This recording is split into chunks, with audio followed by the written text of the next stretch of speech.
ক্ষণিকের এই ছোট্ট জীবন, কবির ভাষায় আয়ু যেন শৈবালের নীড়। সেই ক্ষণিকের জীবন নিয়েই আমাদের কত জল্পনা কল্পনা। এই জীবন কখনো বা রঙিন, কখনো বা হয়ে উঠেছে বেরঙিন ফুলের মতো।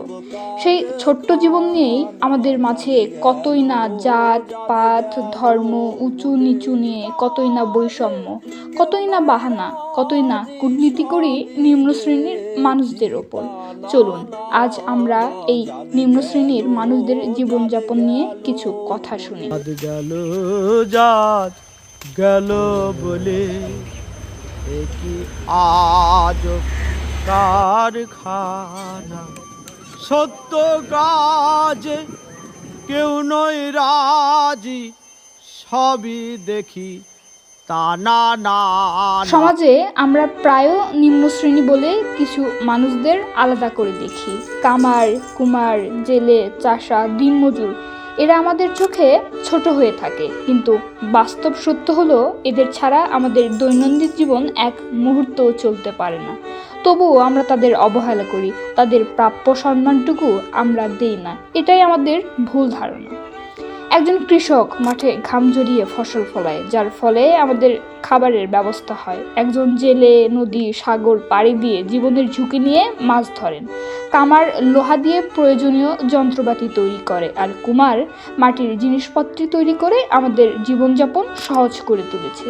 এদের অগাধ পরিশ্রমের উপর দাঁড়িয়েই আছে আমাদের পুরো সমাজ ব্যবস্থা, অথচ আমরা তাদের কাজকে ছোট করে দেখি, তাদের যথাযথ মূল্য দেই না। আমাদের এই সমাজে এক ভ্রান্তের ধারণা রয়েছে, পেশাভিত্তিক মানুষের মূল্য নির্ধারণ করে, কিন্তু কোনো কাজই ছোট না যা সৎভাবে করা হয়। একজন শিক্ষিত মানুষ যেমন সমাজের উন্নতির ভূমিকা রাখে, তেমনি একজন দিনমজুর বা কৃষক সমান গুরুত্বপূর্ণ ভূমিকা রাখে। তাদের অবদান ছাড়া আমাদের জীবনযাত্রা অসম্পূর্ণ।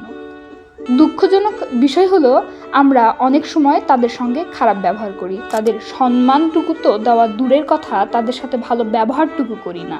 এই মানসিকতা আমাদের মানবিকতার অভাব প্রকাশ পায়। প্রকৃতপক্ষে যে সমাজে তার শ্রমজীবী মানুষকে সম্মান দিতে পারে না, সেই সমাজে কখনোই উন্নতি হতে পারে না। অতএব আমাদের উচিত এই অবহেলিত মানুষদের সম্মান করা, তাদের কাজের মূল্য দেওয়া এবং তাদের প্রতি সহনশীলতা হওয়া, কারণ তারা শুধু সমাজের একটি অংশ নয়, বরং সমাজের ভিত্তি। তাদের সম্মান করা তাদের নৈতিকতার দায়িত্ব। কামারের হাতুড়ির শব্দ, কুমারের চাকার ঘূর্ণি, এসবই গড়ে উঠেছে সভ্যতা। চাষার ঘামে ভিজে আমাদের প্রতিটি খাবারের দানা। নিম্ন শ্রেণী বলে কিছু নেই, আছে শুধু পরিশ্রমী মানুষ। যে মাটি খুঁড়ে খায় সেই আসলে সমাজের শক্তি।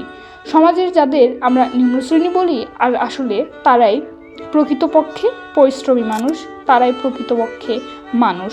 কামার কুমার জেলে চাষা এদের ছাড়া আমাদের দৈনন্দিন জীবন অচল।